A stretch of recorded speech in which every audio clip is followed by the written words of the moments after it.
Bonjour à tous. Alors, notre préoccupation ce matin, qui est une partie de notre préoccupation, c'est le péché. Parce que ce mot est un mot qui revient constamment et qui est tous les jours dans la bouche de toutes sortes d'individus, qu'ils soient, comme on dit couramment, de Dieu ou de Satan. Voilà, parce que même ceux qui sont de Satan, comme disent généralement les religieux, utilisent aussi ce mot, le péché.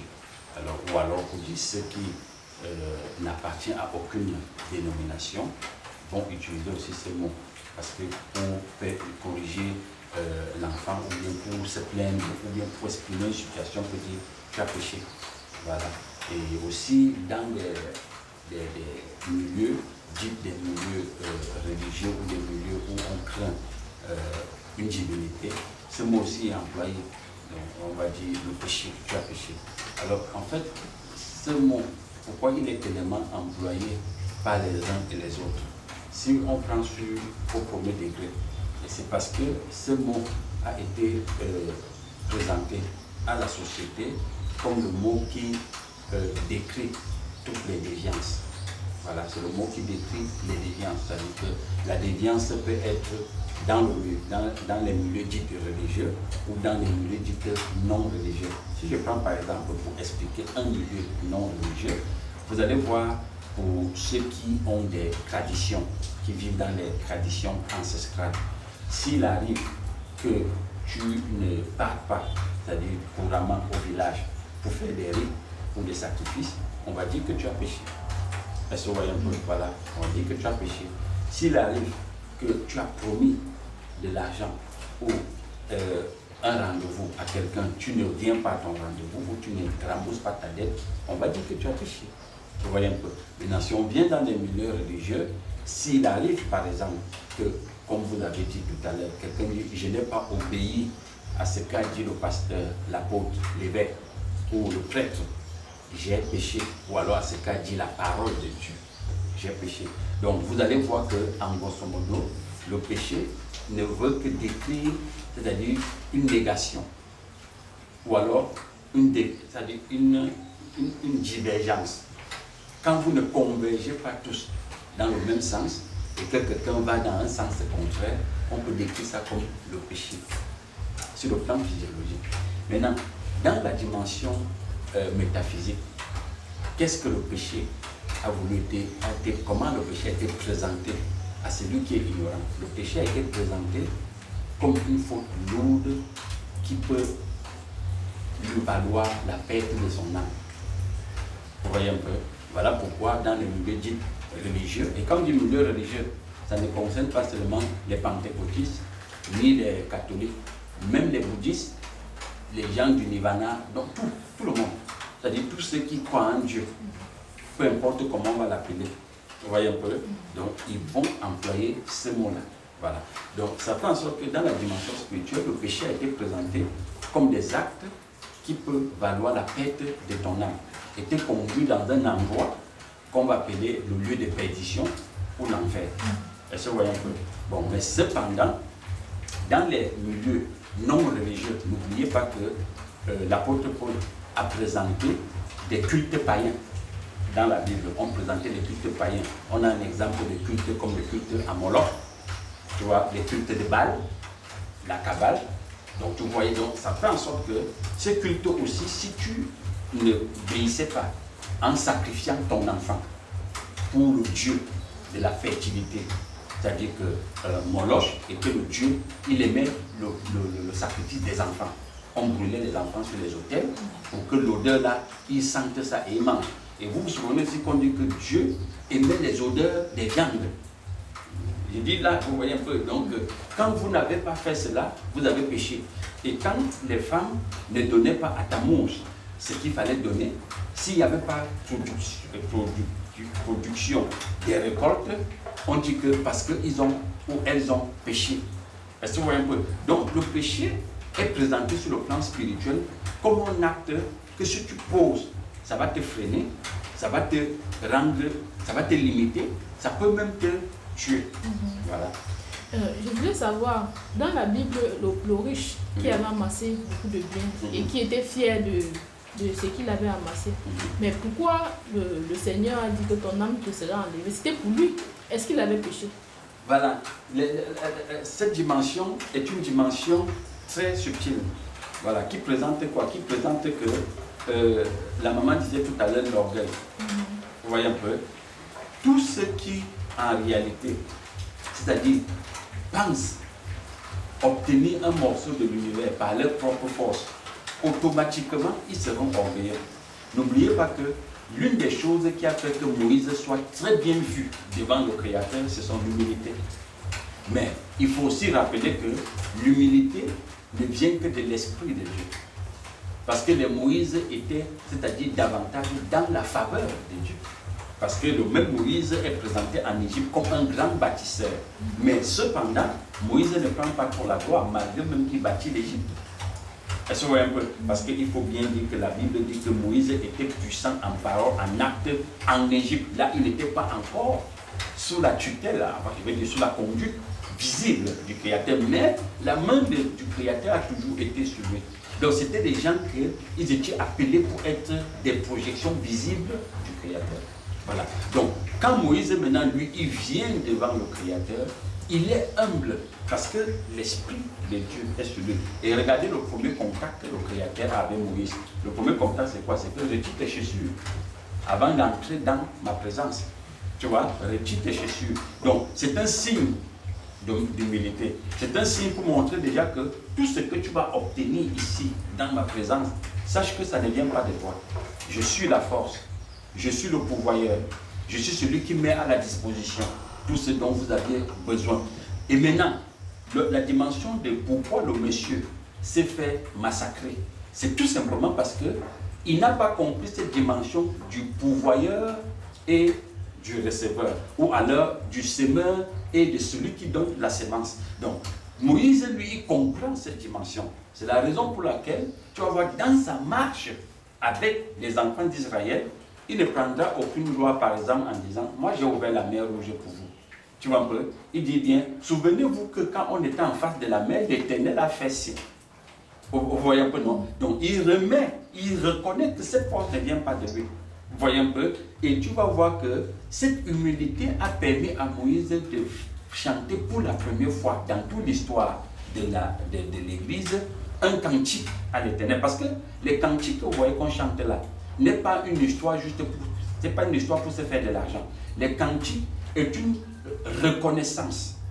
C'est un acte de gratitude envers ce que tu as vu que le Créateur, celui qui n'a pas de nom, le pourvoyeur a mis à ta disposition. Et tu te tournes, tu te rends compte que même par la force de mon père biologique ou de ma mère biologique ou de moi-même, je ne pouvais pas arriver là. Vous voyez un peu? Et tous ceux qui ont compris que ce qu'ils reçoivent ne vient pas d'eux, vient de celui qui n'a pas de nom.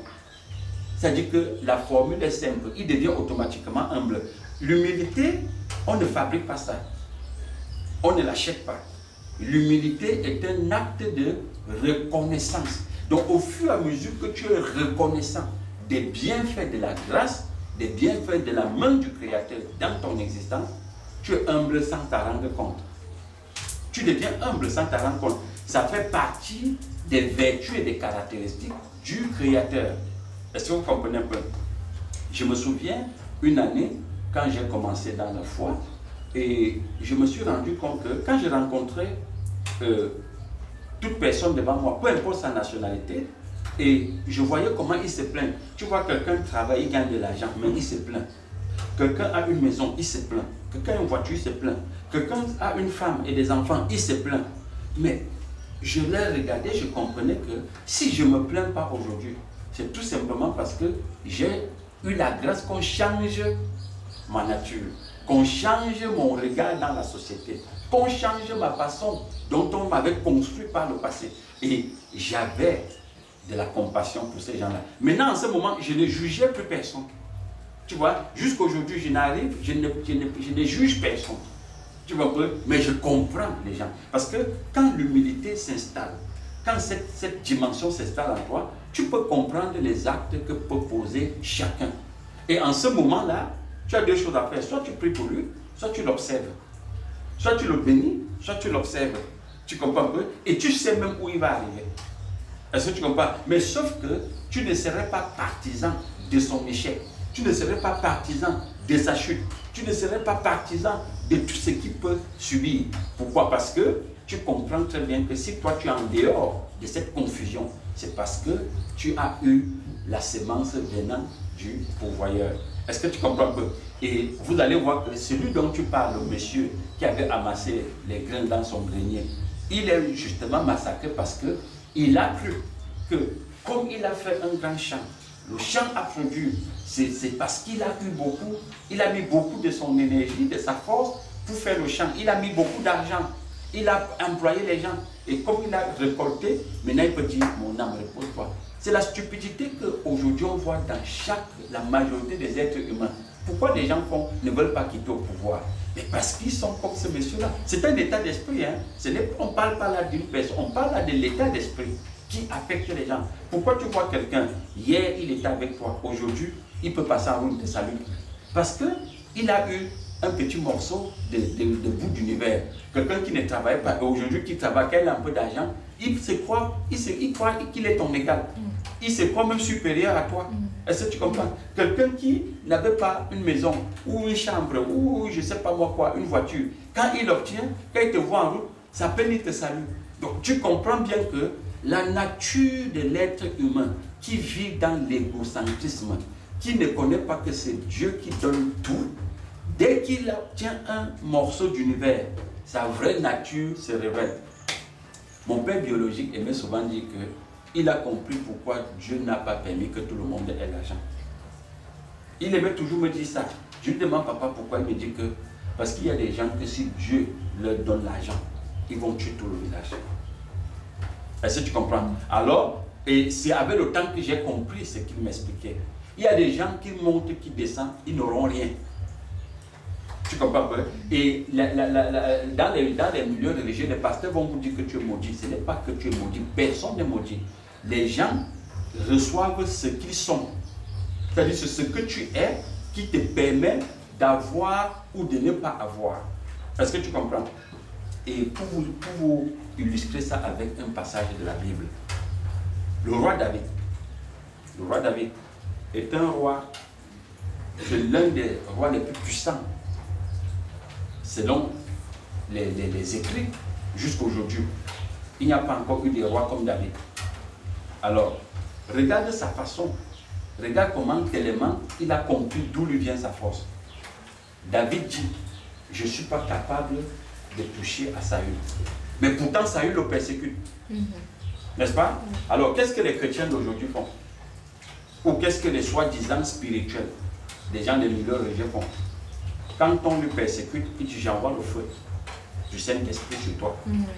Tu commences à voir? Parce qu'il pense vraiment que c'est lui qui demande au Saint-Esprit de faire quelque chose. Il pense que ce n'est pas sa porte qui met le Saint-Esprit en action. Comme on lui dit à l'église que tout est à toi, tu n'es pas n'importe qui, tu es l'enfant de Dieu, tu es l'enfant du prince, tu es l'enfant de ceci. Commande le feu. Tu vois? Mais David ne commandait pas au feu. Mais pourtant, dit l'Éternel est celui qui répond par le feu. Jérémie le dit. Mais il ne répond pas. Il n'envoie pas le feu sur Saül. Le même David, il arrive sur son lit de mort. Il est en train de partir de son corps. David reçoit le plan pour construire le temple. Qu'il va confier, je pense, c'est Bessaliel qui va construire ce temple. David ne va pas avoir le temple. David dit à tout Israël que chacun vient avec l'argent ou l'or ou un objet précieux de l'univers pour la construction du temple. Alors quand il vient avec pour lui, c'est l'une des parties qui m'intéresse beaucoup dans la Bible. Il dit, qui suis-je? N'est-ce pas? Pour donner quelque chose pour la construction de la maison de l'Éternel. N'est-ce pas? Alors, il dit, tout ce que je donne, Éternel, c'est ce que tu as mis dans ma poche. Tu vois, ça, tu n'as pas besoin d'être spirituel pour comprendre cette formule-là. Tout ce que je donne là, Éternel, ce sont des dons volontaires. Ce sont des dons, ce que nous donnons là, nous ne l'avons pas fabriqué. c'est toi qui nous as donné, on te le remet. Troisième point avec David, on te dit, les David, il revient de la guerre, il voit le tabernacle est dehors. Vous savez pourquoi le temple a vu le jour? C'est parce que David a désiré construire une maison à l'Éternel.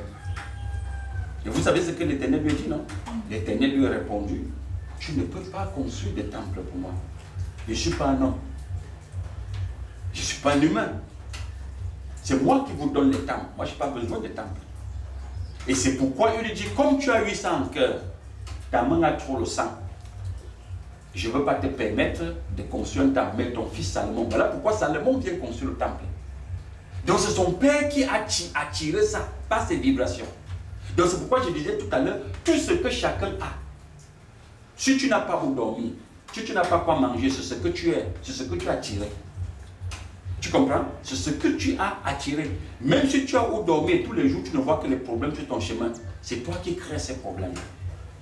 Parce qu'au fond, si tu pars fouiller au fond de ton subconscient, quelque chose caché dans ta pensée là, ce qui est sûr, tu veux la maison parce que tu veux narguer ton voisin. Tu comprends ça? Tu veux l'enfant parce que tu veux dire aux autres que j'ai l'enfant, je peux l'envoyer à la boutique. Tu comprends? Tu veux peut-être avoir une voiture parce que tu veux dire, moi aussi, je ne prends plus la moto.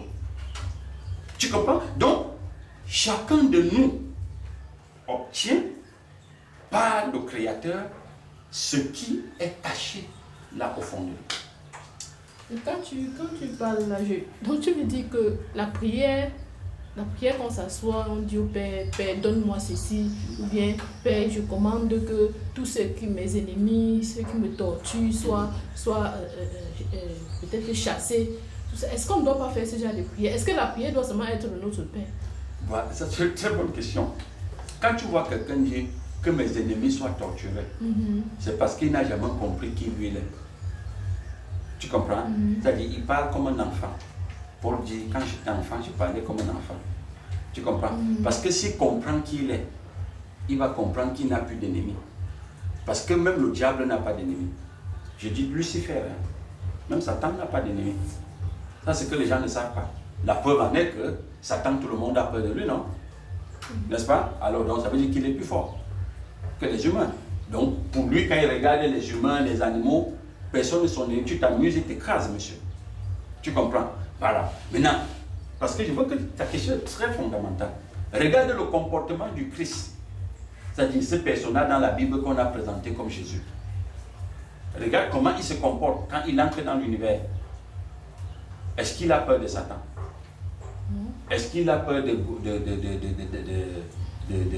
Pilate? Est-ce qu'il a peur des souverains sacrificateurs? Mais quand il vient devant les souverains sacrificateurs, il dit, vous êtes quoi? Des tombeaux blanchis, race de vipères.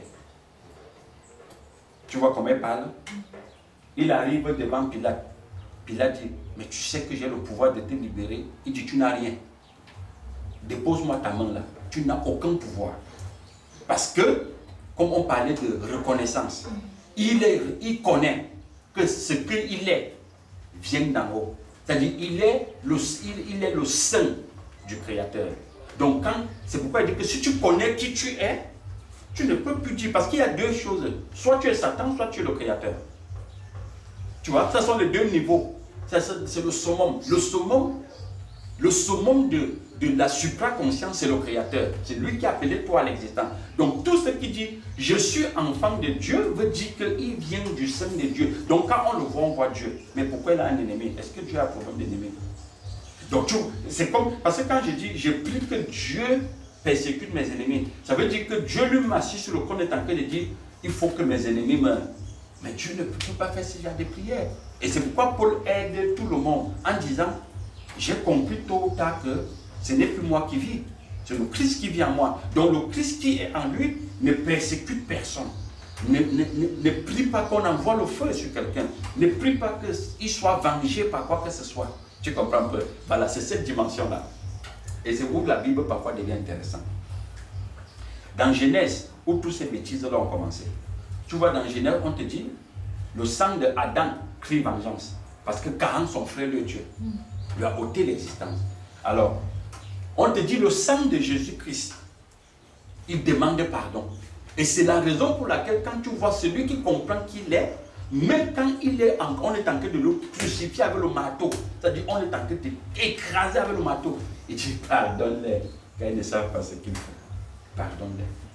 Parce qu'il sait bien que vous êtes son apostolat, vous êtes la force qui permet que lui, il rend Dieu visible. Est-ce que tu comprends un peu?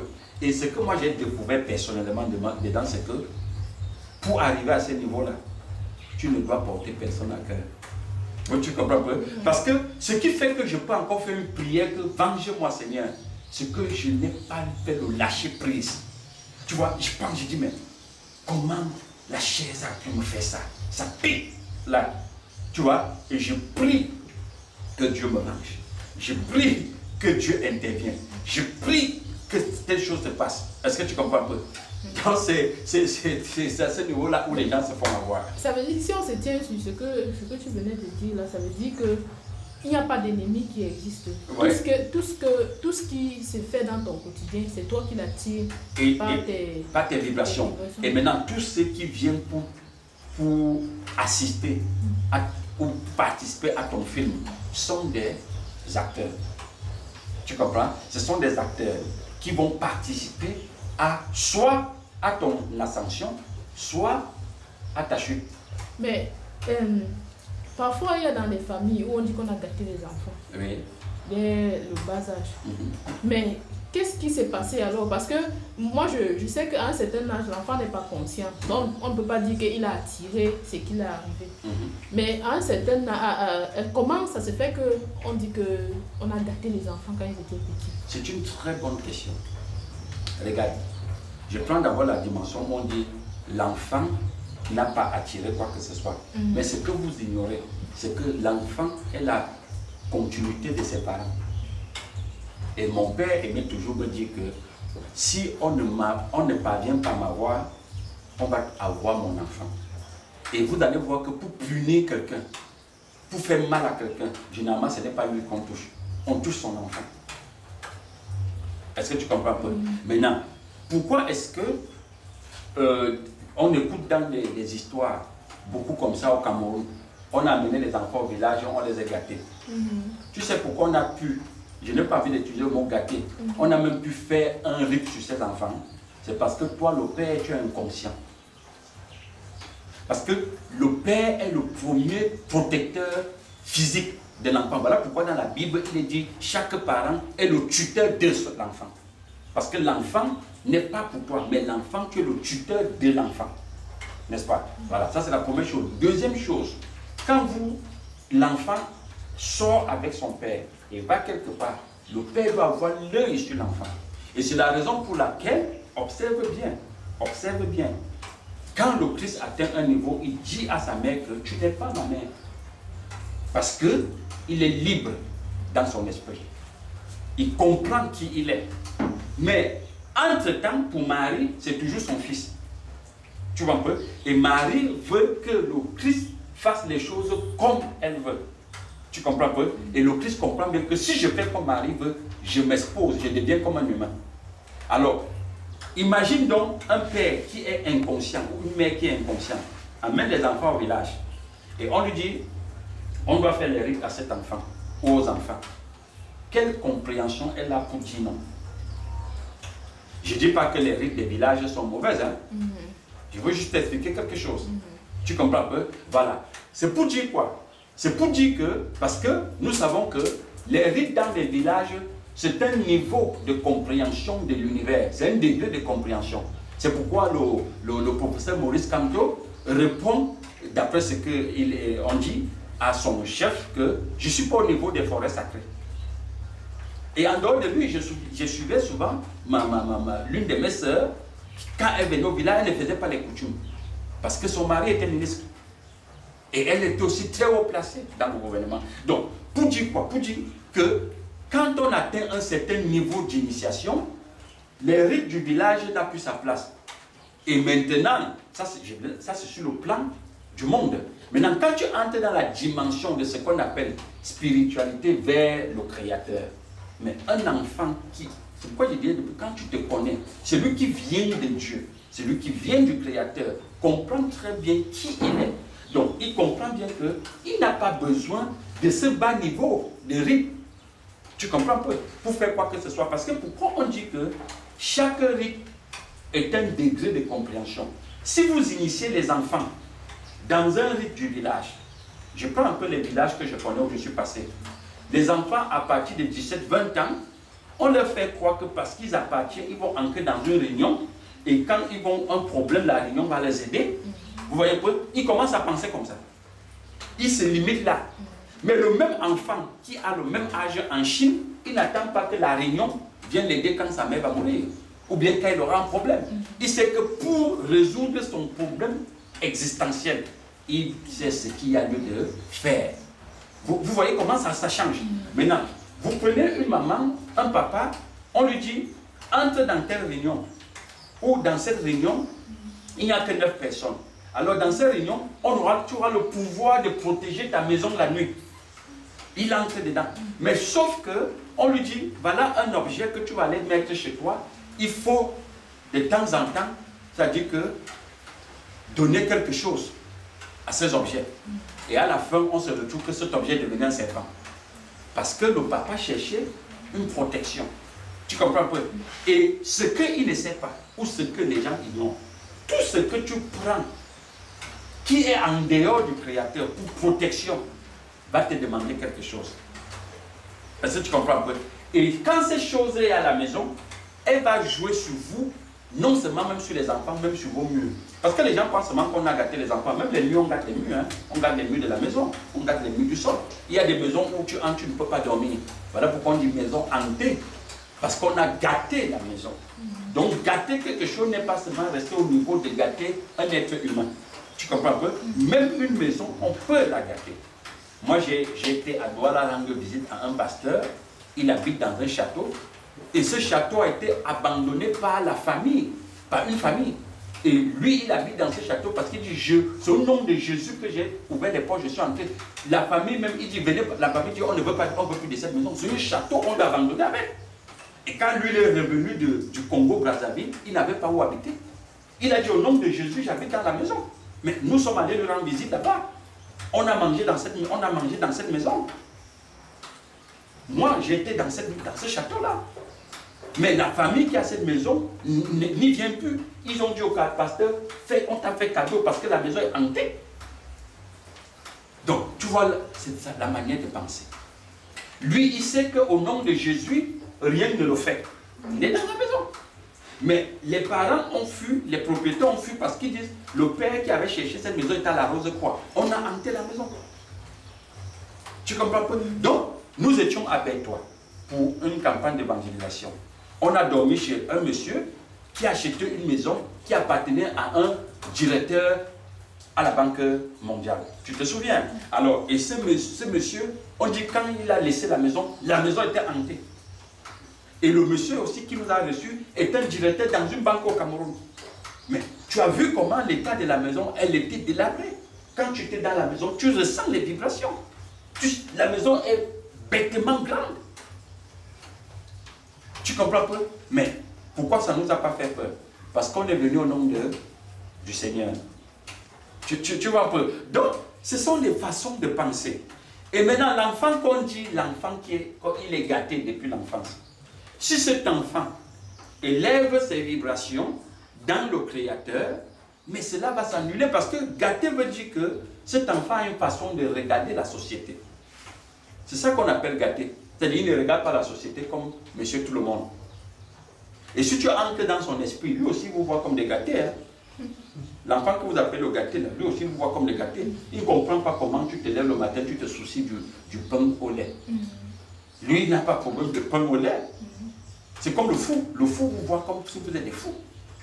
Tu comprends? Donc tout ce qui peut le ramener, c'est la compréhension qu'on va construire là en lui. Donc si c'est construit dans le Seigneur, cela va s'annuler. Voilà pourquoi je dis toujours aux gens que tout n'est qu'un problème d'enseignement.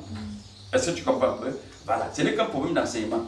Et chacun de nous reçoit sa bénédiction, reçoit sa délivrance en obéissant à ce qu'il l'a compris. C'est pourquoi on dit quoi? La foi ou l'espérance, elle traverse le feu. Mais l'espoir, elle marche dans le feu. Elle saute. Parce que l'espérance, lui, il passe par le feu. Mais la foi saute au-dessus du feu. Et Paul clôturait en disant que quoi? Certains parmi vous vont entrer dans les cieux étant sauvés par le feu. Parce qu'ils sont dans l'espérance. L'espérance n'est bon pour personne. Mais c'est la foi ou alors l'adhérence. Donc quand tu adhères, tu sautes. Et je ne parle pas de la foi que les chrétiens disent toujours que un jour, les choses vont changer. Ça, c'est la foi passive. Ça, c'est une foi, une adhérence passive. En même temps, il y avait aussi une question qui partait dans ce sens. Voilà. Parce qu'on dit un jour, Jésus va revenir. Voilà. Est-ce qu'il faudra attendre, parce que ça fait peut-être le chrétien attendre un Jésus qui va venir un jour. Oui. Est-ce qu'il est parti ou bien? Mais c'est parce que ce chrétien-là est stupide. Tu comprends un peu? Parce que s'il lisait bien même sa Bible, il est écrit dans la Bible que après le départ du Christ dans l'ascension, l'Esprit vous a été donné. Et on dit toujours dans la même Bible que tout ça c'est une personne. L'Esprit, le Christ, le Père, c'est une personne. N'est-ce pas? Ça veut dire qu'ils ont toujours été là. Ils partent où? Il n'y a pas un endroit qui peut les contenir.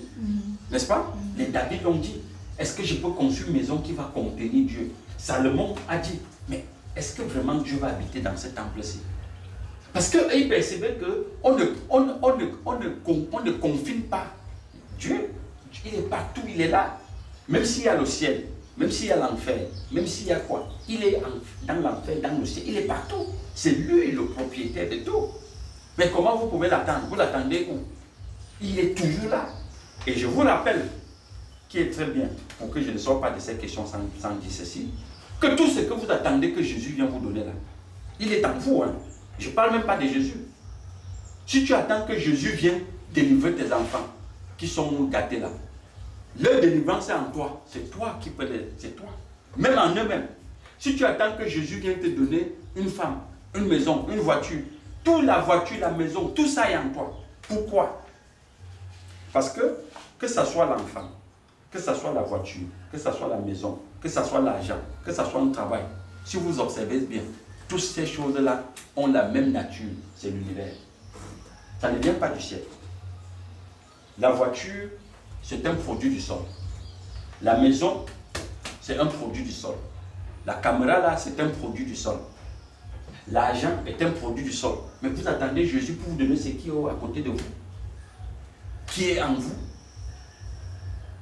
C'est pourquoi Jésus, pour réveiller l'esprit des gens qui le suivaient, il dit, mais pourquoi vous dormez comme ça? Il est écrit que le royaume de Dieu est en vous. Le royaume de Dieu. Le royaume de Dieu, c'est quoi? C'est la gaieté. C'est le bonheur. C'est la paix. C'est la joie. C'est l'abondance. C'est le manque. Parce qu'on peut manquer, mais étant dans la joie. Tu comprends? Parce que quand on dit qu'on a manqué là, c'est parce qu'on a cru que avoir, c'est quand on compte. Voilà pourquoi le Créateur avait interdit qu'on compte les enfants d'Israël. Ce n'est pas parce qu'il faut compter 1, 2, 3 que je dis que j'aime. Observez bien, quand je commence à dire 1, 2, 3, je me mets dans les limites. Ne compte jamais ce que tu as. Ne compte jamais ce que tu as dépensé. Ne calcule pas avant de donner à quelqu'un. Tu comprends? C'est pourquoi les gens n'ont rien. Tu vois, quelqu'un veut donner quelque chose à quelqu'un, il calcule d'abord, il dit, ce n'est pas mon frère, ce n'est pas ma soeur, ce n'est pas ma mère, ce n'est pas mon père. Donc je veux donner un peu. Ouais. Tu comprends un peu? Mais tu es dans les calculs. Tu comprends? Dès que tu reçois que tu veux donner, il faut donner. Voilà pourquoi moi je ne sais pas faire ce qui est petit. Tu comprends? Quelqu'un me le rappelait l'autre jour que mais, dans ta tête, quand tu veux faire, tu fais grand. Parce que je ne connais pas faire le petit. Quand je vais être utile à quelqu'un, je suis utile à fond. Je ne connais pas faire les choses qu'on fait en calculant. Moi, je ne calcule rien. Tu comprends un peu? Quelqu'un m'avait demandé un jour, ta maison a coûté combien? Je te dis franchement, je ne sais pas. Et c'est vrai, je ne lui mens pas. Je ne peux pas m'asseoir et dire à quelqu'un, j'ai sorti comme ça pour construire ma maison. Je ne peux pas. Je ne connais pas. Parce que depuis le début, j'ai toujours compris que ce que j'ai vient d'en haut. alors je ne m'identifie jamais à ce que j'ai. Parce que ce que j'ai n'est pas pour moi. Je ne suis qu'un gérant. Est-ce que tu comprends? Et quand maintenant, celui qui n'a pas de nom dit, donne quelque chose à quelqu'un, ce n'est pas ma chose, c'est sa chose qu'il a dit, prends ma chose, tu donnes à telle personne. Pourquoi les gens calculent? Parce qu'ils n'ont jamais compris qui ils sont. Et ce que je suis tenté de dire là, ce n'est pas des formules qu'on lit dans la Bible, hein. C'est des choses qu'on vit. C'est des choses qu'on vit au quotidien. Moi, je le vis. C'est pourquoi je peux l'expliquer. Au quotidien, je le comprends. Est-ce que tu comprends un peu? Donc, c'est ça. Et tous ceux qui ont atteint un certain niveau de paix, je dis bien de paix, hein, pas d'abondance d'argent, je dis bien de paix, ils comprennent ce que je dis là. C'est pourquoi le verset de la Bible dit que les bénédictions de l'Éternel ne s'accompagnent d'aucun chagrin. Parce que quand toi-même tu veux donner, ça ne te pose aucune peine. Quand tu veux servir quelqu'un, tu veux être au service de quelqu'un, tu vas accompagner quelqu'un, ça ne te cause aucune peine. Et quand je dis non, c'est le non. C'est-à-dire, je ne réfléchis pas sur ça. Parce que celui qui n'a pas de non ne veut pas. Tu vois? Et je ne peux pas dire non à quelqu'un parce que je veux dire qu'il va donc voir. Il va voir ce que je lui avais dit qu'il aurait besoin de moi, non? Il va voir. Tu comprends? Ces genres de formules, ça n'existe pas dans quelqu'un qui est libre dans son esprit. Est-ce que tu comprends un peu? Donc, quand quelqu'un va dire, on a gâté ses enfants, on a fait ceci, tout part de toi. Même la vie de Jésus, lui, il vivait au jour au jour. C'est ça. Oui, son vêtement, si ça n'était pas usé, il ne changeait pas. Il ne changeait pas. Et tu vois, on dit, c'est-à-dire que, tu sais ce qu'on appelle richesse. Hein? La richesse, c'est le créateur. Hein? Alors, quelqu'un qui est riche ne peut pas calculer. Je dis bien, regarde bien, l'Éternel a frappé fort la main sur la table pour dire à David, tu n'aurais pas dû dénombrer mon peuple. Parce que David s'est levé, il lui dit 1, 2, 3, 4. Non, il a dit attention. Qui t'a dit d'aller les compter? Tu comprends? Et maintenant, les Bamélékens, ils ont pris ça dans une autre formule. Quand tu demandes à un parent Bamélékien, tu as combien d'enfants? Il dit, est-ce qu'on compte les enfants? Tu comprends? Voilà. Donc, mais pourtant, c'était une formule pour dire qu'en dehors des enfants, même ce que tu veux donner à quelqu'un ne compte pas. Et je pense aussi que compter les humains, puisque ce n'est pas seulement les humains qui sont les enfants du Père, oui, même la création. Mais c'est ce qui dit que tu ne peux pas compter, parce que David s'est hasardé à compter les humains. Mais il aurait dû demander à David que mais c'est pourquoi il a parlé quand il parle avec Job. Il dit, comme tu veux m'instruire, ok, allons-y. Dis-moi le nombre des cheveux qui est sur ta tête. Dis-moi quelle est la force que l'hippopotame utilise pour mettre son petit au monde. Mais le petit là a compris qu'il ne peut même pas faire ce genre de jeu avec l'Éternel. L'Éternel connaît tout, il gère tout, il est le propriétaire de tout. Tu comprends un peu? Chacun doit aller au fond de lui et comprendre, demander qui suis-je? Qui suis-je? Si je suis vraiment de l'Éternel, mais les histoires, on a gâté l'enfant, on a fait ceci, on a fait cela, c'est des choses que tu peux gérer facilement. Et je vous rappelle que beaucoup de parents, surtout les mamans, sont les premiers gâteurs de leurs enfants. Surtout les mamans. Observez bien. Vous voyez un enfant qu'au début, tous les jours, on dit qu'il dérange les gens au quartier. Il vole les poules des gens. Il viole les femmes au quartier, les enfants au quartier. Et quand on dit il faut l'enfermer, la maman dit non, ne lui faites pas ça. Pourquoi elle dit ça? Le sentiment. Pas le sentiment, parce qu'elle est même égocentriste. Elle est diable. Tu comprends pourquoi? Parce que si elle s'était mise à la place que l'enfant que mon fils allait violer là, c'est aussi l'enfant de quelqu'un. Tu comprends? Parce qu'elle est dans la compréhension que ce n'est que ce qui est sorti de son ventre qui est son enfant. Mais la petite fille qu'on a violée là, ce n'est pas l'enfant de quelqu'un. Les chèvres que ton fils vole au quartier Massala, ce n'est pas les possessions des gens. Tu comprends? Alors, s'il a posé cet acte, c'est parce qu'il est sous la conduite du bas astral. Alors le bas astral décide maintenant qu'il faut l'amener en Kondengi. C'est où on met ce genre de gars. Toi, tu te poses. Tu peux même prêter l'argent dans la famille pour aller le sortir. Mais laisse que l'univers s'occupe de lui. Est-ce que tu comprends? Laisse que l'univers s'occupe de lui. Et toi, dors tranquillement.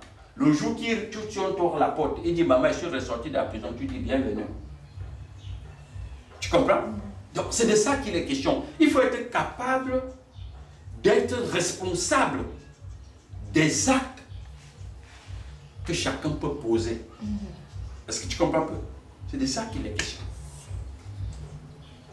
Donc, vous savez, parfois vous allez m'excuser, dans mes messages, j'aime trop parler de mon père parce qu'il était un très grand exemple pour moi. Mon père, un jour, nous amène au champ avec mon demi-frère. Et mon père demande que nous mettons les rejetons de plantain au sol. Mon demi-frère demande à mon père que quand on met le petit rejeton ici, ça va pousser quand pour qu'on mange. Mon père s'est tourné et me dit, tu as vu les idées de ton frère, c'est un sorcier. Ne pense jamais comme lui. Parce que si un enfant, tu vois comment mon père commence à, devant mon frère, il n'attend pas que mon frère parte. Et il dit à mon frère, qu'il sorte très vite du champ. Parce que tes intentions sont mauvaises. Et ce n'est pas que mon père devait lui comprendre, non. Parce que mon père lui dit, ta façon de penser, je t'ai toujours dit, fais très attention. Si un enfant commence, va au niveau où il dit, pour mettre un rejeton, on va attendre longtemps pour manger. Ça veut dire qu'il va vendre les gens au fond. Et c'était ça la façon de mon père de penser. Et avec le temps, j'ai compris qu'il avait raison. Et ça, et mon demi-frère là, jusqu'à aujourd'hui, il n'a plus rien fait de son existence. Il n'a rien fait. Parce qu'il attend. Il veut ce qui, c'est-à-dire il veut se lever le matin, il trouve l'argent dans sa chambre.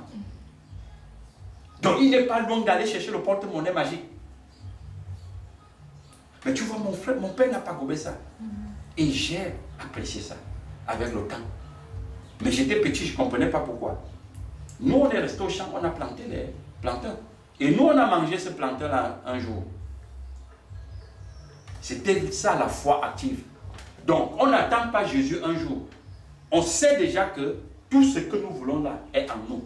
On le déclenche dans la foi, dans l'adhérence et non l'espérance. Moi, je ne suis pas dans l'espérance, je suis dans l'adhérence. Voilà. Donc, c'est pour dire que tout ce dont nous avions besoin, tout ce dont on veut faire, sachez que c'est autour de vous. Alors, pour sortir de là, pour clôturer cette page-là, il y a une histoire très intéressante dans la Bible. Vous connaissez peut-être bien cette histoire. Ruth et Naomi, sa belle-mère. Vous voyez que Naomi, sa belle-mère, dit à Ruth, ne me suis pas. Et Ruth est avec sa épouse, Orpa. Alors, la belle-mère dit, vous ne pouvez pas me suivre parce que vos maris sont morts, qui étaient mes fils. Si vous me suivez, parce que là on parle de l'espérance, hein, pour vous montrer comment l'espérance peut tuer quelqu'un. Parce que quand tu restes dans l'espérance, tu serais feignant, tu ne vas jamais rien faire. Parce que tu attends un barbu qui va venir, tu comprends un peu. Et on va dire c'est Jésus. Non. Alors la maman lui dit à ses deux filles, partez chercher d'autres hommes pour que ces hommes-là vous marient. Et vous faites des enfants. Moi je suis déjà vieille. Parce que s'il faut que, il faut que c'est mes enfants que vous allez épouser selon la tradition, parce que quand on parlait de tradition, selon ma tradition, il faut que je trouve un homme. Entre-temps, vous vous attendez. Il faut que cet homme m'enceinte. Entre-temps, vous attendez. Vous êtes dans l'espérance. Il faut que les enfants naissent. Entre-temps, vous attendez. Il faut qu'ils grandissent. Vous attendez jusqu'à atteindre l'âge qui peut aller au lit avec vous. Vous serez dans la vieille jusqu'à les cheveux, même les dents vont tomber. C'est mieux que vous partez. Quand Orpa a suivi ça, elle a dit, belle-mère, bon voyage. Elle est rentrée. Qu'est-ce qu'elle lui dit? Regardez, parce que Orpa était dans l'espérance. Mais Ruth était dans l'adhérence. Que son regard vienne du Créateur. Elle dit, première chose, ne me pousse pas à te quitter. Parce que ton Dieu, c'est mon Dieu. Tu vois ça? Ta foi, c'est ma foi. Moi, je ne suis pas dans l'espérance, je n'espère rien. Mais je sais que c'est Dieu que j'attends, que je désire. N'est-ce pas? Ton Dieu, c'est mon Dieu. Ton peuple, c'est mon peuple. Parce que le peuple d'Israël est béni. Tu comprends pas? Et regardez la fin de l'histoire. Ils avancent, elles avancent.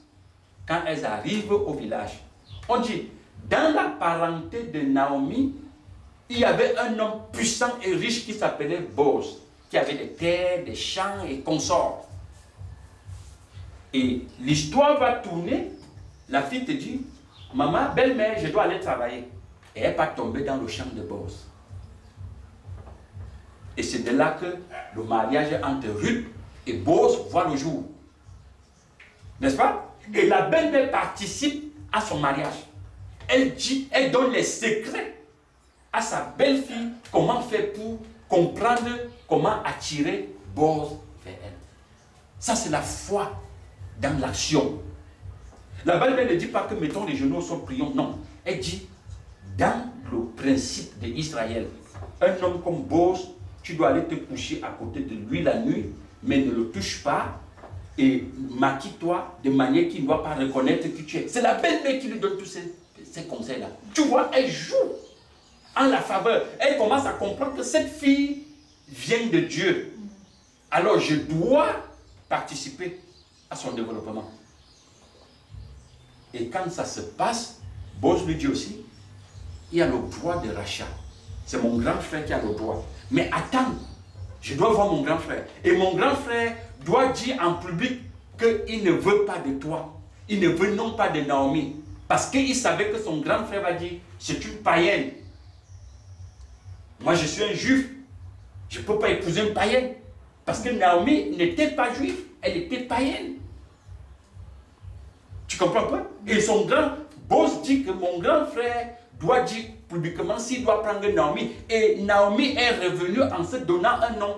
Elle ne s'appelait plus Naomi, elle s'est appelée Mara. Mara qui veut dire amère. Et il dit donc à son grand frère, va acheter les biens, achète amère, achète la païenne. Et tout ce que la amère a ensemble, pour, comme ton droit de rachat. Le gars a regardé ça avec les yeux de l'espérance, les yeux physiques. Il dit, mais toi tu m'envoies dans quel trou là? Je te fais cadeau de ça, va acheter. Il dit, bon, donne-moi un pied de tes babouches. Parce que la babouche, à l'époque, symbolisait que tu as vraiment renoncé à ton droit. Le gars retire les pieds de sa babouche, il lui donne en public. Et lui, il est parti donc épouser Naomi, Ruth. Et qu'est-ce qui est sorti de cette union? Obed, le père de David, d'Isaïe. Et Isaïe qui serait le père de David. Et David qui serait le grand-père de Jésus. Est-ce que vous comprenez ça? On ne calcule pas. On se laisse entraîner par le courant de la foi, de l'adhérence. Et quand on comprend qui on est, on comprend que tout ce qu'on fait ne vient pas de nous. Les gens sont très orgueilleux aujourd'hui. Les gens sont imbus d'eux-mêmes, autant même. Tu comprends un peu? Parce que quand il a un petit 5 francs, il ne salue plus les gens. Il pensait qu'il est quelque chose. Tu comprends un peu? Ça, c'est quand tu vois quelqu'un penser comme ça, c'est qu'il n'a jamais compris qui il est. Il pense que son argent vient de lui. Un monsieur m'avait dit qu'il marchait avec son meilleur ami. Quand son meilleur ami a eu des éléments matériels, il avait 2 téléphones. Maintenant, il mettait 2 téléphones sur la main droite et il saluait avec la main gauche. Bah voilà. C'est pour lui dire, parler la main de ce petit frère, ça va. Donc, c'est comme ça. Donc, quand chacun de nous va comprendre, si tu as eu un poste ministériel, ça ne vient pas de toi. Si tu as eu une femme, ce n'est pas un mari, c'est un don. C'est un don gratuit qu'on te donne. Tu comprends un peu? Et bénis le pourvoyeur pour cela. Voilà. Et donc, aussi que l'univers est vivant. L'univers est vivant. Notre entourage, les arbres sont vivants. Ils sont vivants. Ils aiment qu'on reconnaisse qu'ils sont là pour nous servir. Oui. Et nous ne devons pas les emprisonner et faire comme s'ils sont nos possessions. Non, c'est nos amis. C'est nos compagnons de tous les jours. L'argent est un compagnon. La voiture, quand tu as une voiture, il faut causer avec elle. Sache que c'est ton compagnon. Tu comprends pas? Les gens entrent souvent dans ma voiture et disent, mais ta voiture est toujours restée neuve. Je dis, mais parce que c'est celui qui n'a pas de nom qui m'a donné. Je n'ai pas l'argent de forme là.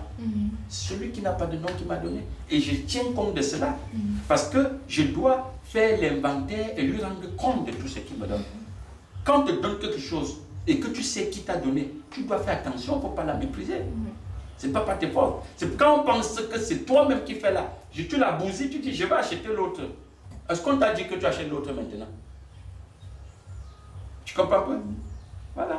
Donc c'est ça. Le frère Armand de France dit toujours que chez Béranger, quand j'entre, c'est la seule maison où je vois qui n'est pas unique, qui n'est pas uniforme comme d'autres maisons. Et il dit, mais je comprends pourquoi tu es comme ça. Est-ce que tu comprends? Mais je suis comme ça parce que celui qui n'a pas de nom me rend, je suis à l'aise avec ce que j'ai. Tu comprends pas? Je n'ai pas besoin de faire comme tout le monde. C'est ça. Tout est dans l'esprit. Tout est dans l'esprit. Si c'est pour les voitures, j'ai tout ça dans mon esprit. Si c'est pour les maisons, c'est plein là dans mon esprit.